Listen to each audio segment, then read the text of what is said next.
कार्रवाई शुरू की जाए। मिलाड, हत्या की कोशिश करने वाले वीरू को श्वेता के होने वाले पति माधव ने ही पकड़ा था। हालात और सबूत ये साबित करते हैं कि श्वेता ने ही होने वाले ससुर की हत्या की साजिश रची थी। अतः अदालत से दरख्वास्त है कि श्वेता को सख्त से सख्त सजा दी जाए। मैंने कुछ नहीं किया जज साहब, ये झूठ बोल रहा है। ऑर्डर ऑर्डर, चिल्लाइए मत। श्वेता चुप रहो। कोर्ट में चिल्लाना अपराध की श्रेणी में आता है। इसे कोर्ट की अवमानना मानते हुए आपके ऊपर सजा भी हो सकती है। वो भी लगा दीजिए सर। सॉरी सर, मैं इसे जानती तक नहीं। किसी को मारने के लिए इसे कैसे बोल सकती हूँ सर? जानती नहीं तो तुम्हारे गाने वीरू के पास कैसे आए?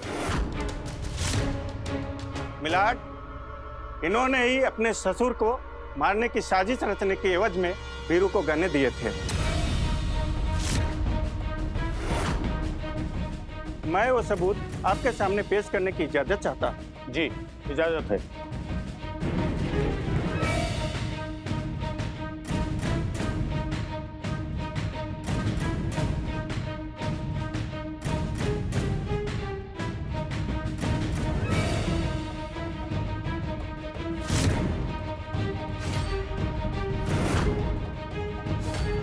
जज साहब, हालात और सबूत इस बात की गवाही दे रहे हैं श्वेता ने ही अपने होने वाले ससुर की हत्या की साजिश रची थी। झूठ, झूठ, सरासर झूठ। जज साहब, मुझे फंसाने की कोशिश की जा रही है। मैं सच कह रही हूँ जज साहब, मैं इसे नहीं जानती। मुझे नहीं पता इसे गहने किसने दिए, मुझे नहीं पता जज साहब। क्या मैडम झूठ काहे बोल रही हो आप? आप ही ने तो मुझे वो गहने ला कर दिए थे और बोला था कि मैं जाके विद्याचल बाबू को मार दूं और काम होने पर आप मुझे और भी पैसे देंगी। तुझे शर्म नहीं आ रही झूठ बोलने में? हाँ, झूठ पे झूठ बोले जा रहा है। अगर कटघरे में नहीं होती ना तो तुझे बताती मैं अभी मैं क्या कर सकती हूँ। ऑर्डर ऑर्डर, ये आपको फाइनल वार्निंग दी जाती है। अगर इस तरह की हरकत आपने दोबारा किया तो कोर्ट की अवमानना और अदालत की सुनवाई में बाधा डालने के आरोप में सजा का आदेश देना पड़ेगा। आपका वकील कौन है? मेरा कोई वकील नहीं है। तो आप अपना जुर्म कबूल करती हैं? जब मैंने कोई गुनाह ही नहीं किया तो मैं मुजरिम कैसे हो सकती हूँ? बिना वकील के केस आगे कैसे बढ़ेगा? ऐसे तो आपको जमानत भी नहीं मिल पाएगी। मुझे जमानत नहीं चाहिए।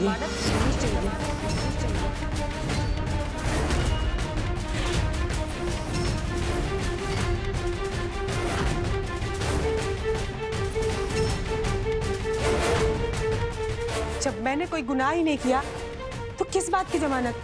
मैं पूरे सम्मान के साथ यहाँ से बरी होकर जाऊंगी। तब तक मैं जेल जाने के लिए तैयार हूँ। आप मुझे जेल में डाल दीजिए सर, जेल में डाल दीजिए।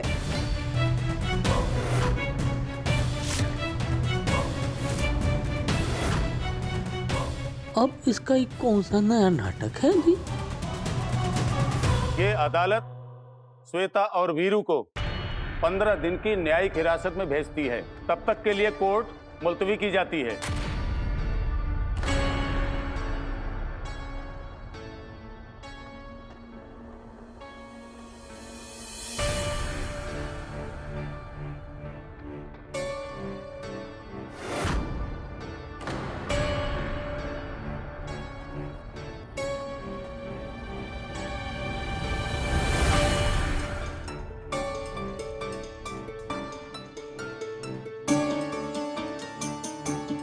देखा आपने पापा, माता जी मुझसे मिले भी ना चले गए, मुझे देखा तक नहीं। कोई बात नहीं बेटा, मैं हूं ना, चिंता मत करो। लेकर चलो इसे। चलिए मैडम, जाने का समय हो गया। सब रखो बेटा, सब ठीक होगा।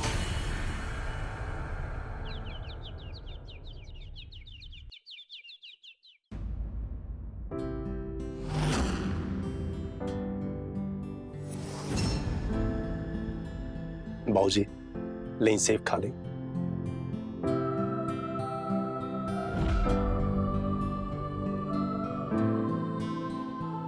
बाबूजी, अपन सेहत पे ध्यान रखिएगा।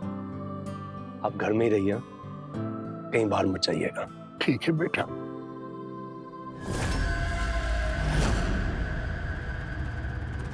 माधव बेटा,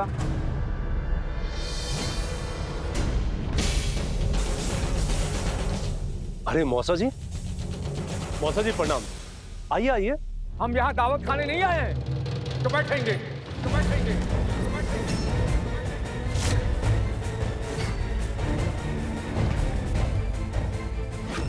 तो हम भी यहाँ आपको बैठ करके दावत खाने के लिए नहीं कह रहे हैं।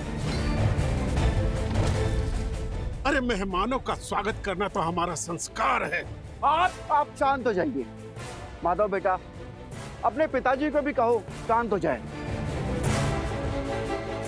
बाबूजी शांत हो जाइए, हम है ना, हम बात कर रहे हैं। बैठिए आप। आइए आप लोग भी बैठिए।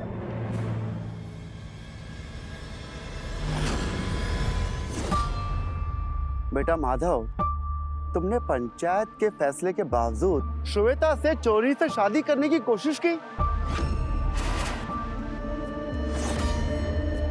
और श्वेता को पुलिस पकड़कर ले गई, और ये बात हमको त्रिलोकी से पता चली, इसलिए हम सब लोग यहाँ पर आए हैं।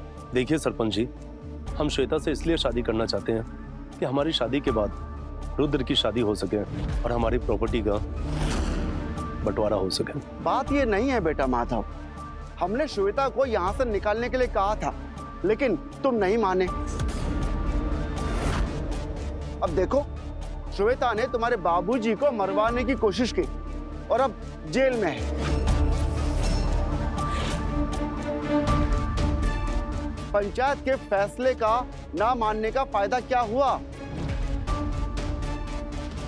देखो, हम तुम्हारे परिवार की भलाई के लिए कह रहे हैं, श्वेता को घर से निकाल दो और चंदा से शादी कर लो।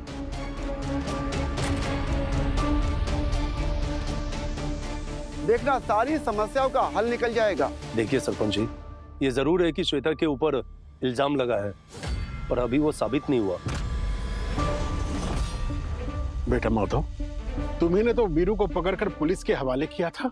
हाँ किया था, पर अभी भी हमें शक है, हमारा मन मान नहीं रहा है। सरपंच जी, जब तक श्वेता जेल से बाहर नहीं आ जाती, हम शादी नहीं कर पाएंगे। हम शादी नहीं कर पाएंगे। हम शादी नहीं कर पाएंगे।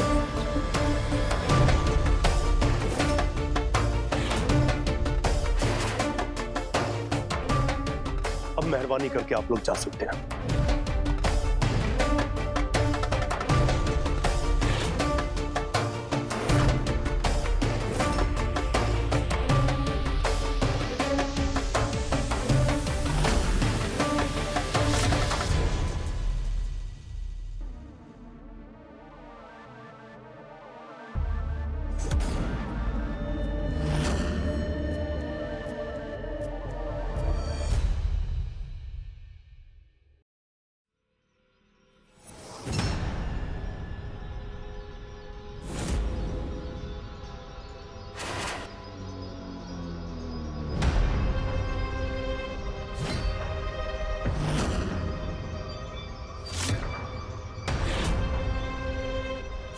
ये क्या माधव भैया, हमको तो लगा कि आप श्वेता से मिलने आए हैं, पर आप तो हमसे मिलने आ गए।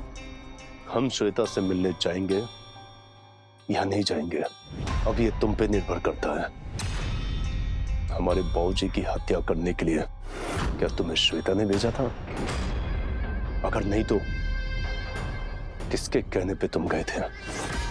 सच सच बताओ। अम्मा कसम माधव भैया, हम झूठ नहीं बोल रहे हैं।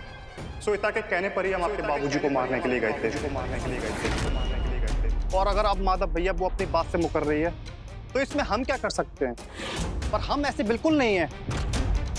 जो काम लेते हैं उसको पूरा करते हैं और अपनी बात पर अडिग रहते हैं। सच बता रहे हैं, श्वेता के कहने पर ही हम विद्याचल बाबू को मारने के लिए अस्पताल गए थे।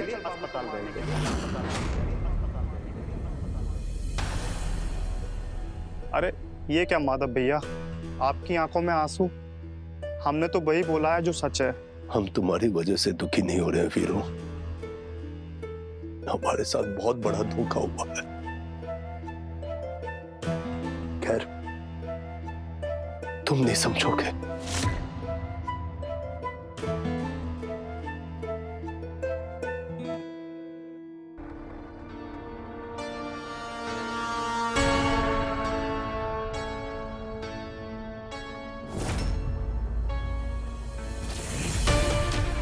जाइए।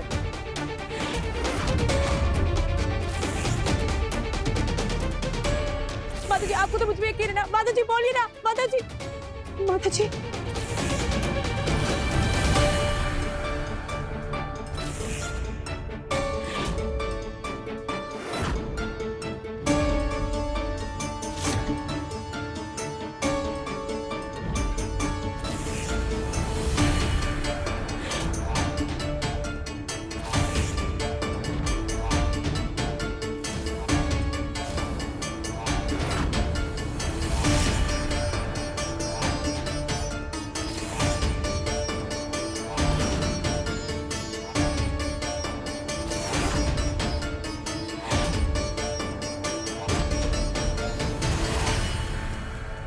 माधव जी से शादी के लिए क्या नहीं किया मैंने, लेकिन शादी हो नहीं पाई। ये सही है कि मैंने और नीला आंटी ने विंध्याचल अंकल को मारने की प्लानिंग की थी, पर वो प्लानिंग फेल हो गई थी। फिर ये कौन है जिसने वीरू को भेजा और मेरा नाम लगा दिया? कौन है वो जो नहीं चाहता कि मेरी और माधव जी की शादी हो?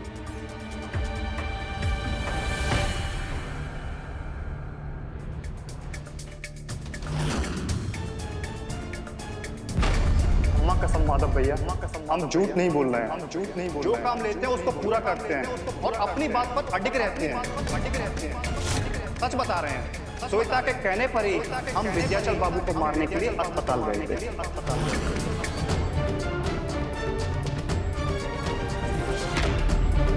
क्या बात है माधव, काहे इतना परेशान हो?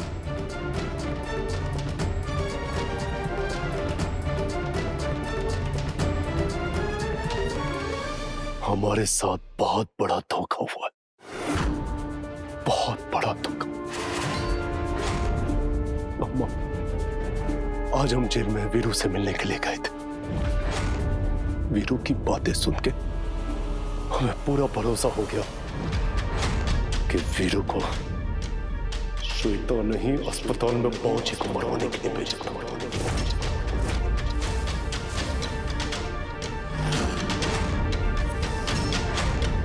श्वेता इतना बड़ा विश्वासघात हमारे साथ करेगी, हमने ये कभी जिंदगी पे भी नहीं सोचा था। अम्मा, अब आप ही हमें बताइए, हम कैसे श्वेता के साथ ब्याह कर सकते हैं? ब्याह करना तो बहुत दूर की बात है, हम उसको अपनी जिंदगी में कभी देख भी नहीं सकते। हम श्वेता के साथ शादी करने का वादा करके पूरी तरह फंस गए हैं अम्मा। हमें समझ में नहीं आ रहा कि हम अपना वादा निभाएं या श्वेता को जिंदगी भर के लिए अपने जीवन से बाहर निकाल दें। हमें माफ कर दीजिए, अब हम श्वेता के साथ ब्याह नहीं कर सकते, ब्याह नहीं कर सकते।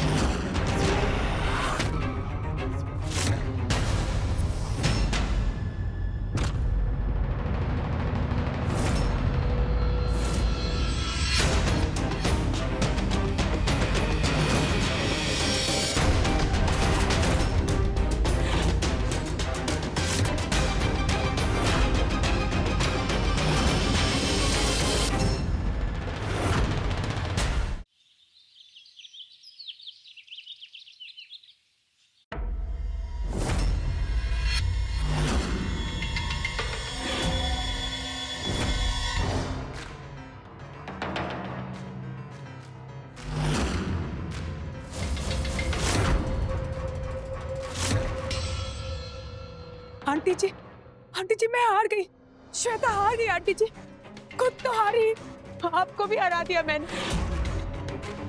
मैं हार गई, आई एम लूजर हूँ मैं। मेरे साथ यही होना चाहिए था आंटी, मैं बिल्कुल सही जगह में हूँ, यही होना चाहिए था मेरे साथ। आप मुझसे मिलने मत आया करिए आंटी, आप जाइए यहाँ से प्लीज आंटी, आप जाइए यहाँ से। बस बेटा, चीखने चिल्लाने से कुछ नहीं होगा, किसी समस्या का हल नहीं मिलेगा। तुम्हें क्या लगता है हम चीख नहीं सकते थे, हम चिल्ला नहीं सकते थे? लेकिन नहीं, एक बात जिंदगी में हमेशा याद रखना, जब जिंदगी में मुसीबतें हद से ज्यादा बढ़ जाए ना, तो शांत रहने में ही अक्लमंदी है। हम क्यों चुप हैं? क्योंकि हम मौके का इंतजार कर रहे हैं। इतने सालों से जो षड्यंत्र हम रचते आए हैं, उसको यूं ही बर्बाद नहीं होने देंगे। 30 साल माधव 30 साल से हम पर विश्वास करता है और हम उस विश्वास को बनाए रखने के लिए कुछ भी कर सकते हैं। हमारा दुश्मन हमारी पीठ पर वार कर रहा है, लेकिन हम हार नहीं मानेंगे। ये लड़ाई का आखिरी दौर है और हम हार नहीं सकते। हम इस लड़ाई को जीतने के लिए अपनी जान भी दे सकते हैं।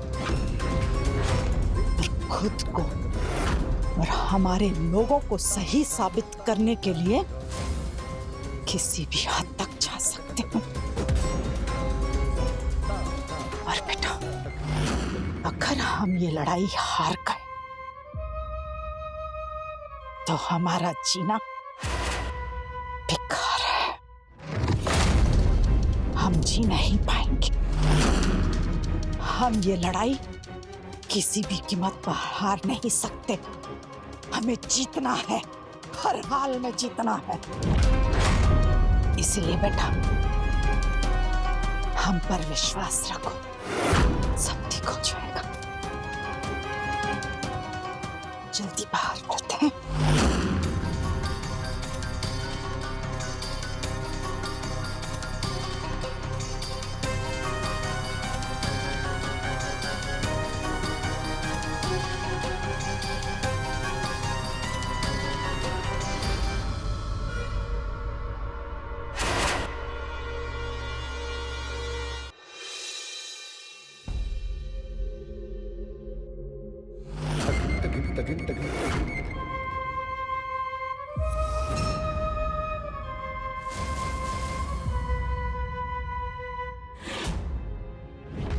अरे अम्मा जी, आप अब कोनो काम होगा? हमरा के आवाज दे दिले रहती, आपके यहाँ आवे की क्या जरूरत रहा? ना चंदा, हमको यहाँ आना ही पड़ता।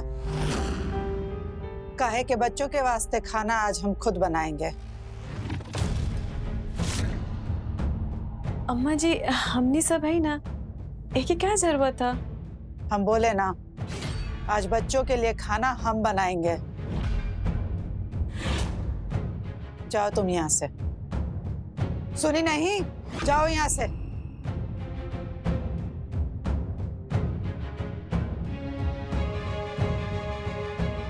अब क्या तुमको अलग से बोलना पड़ेगा?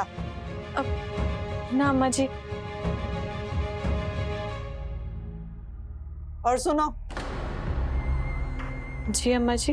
कार्तिक, जया और रुद्र से कहो कि डाइनिंग हॉल में हमारा इंतजार करे। हम खाना लेकर आते हैं। ठीक है अम्मा जी।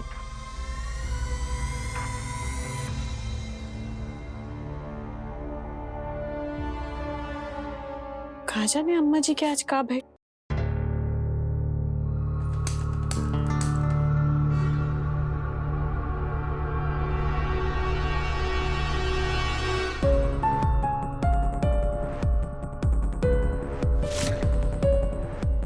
आज तो लगता है सूरज पश्चिम से निकला है। आज मम्मी खुद खाना बना रही है। सवाल ये उठता है क्यों?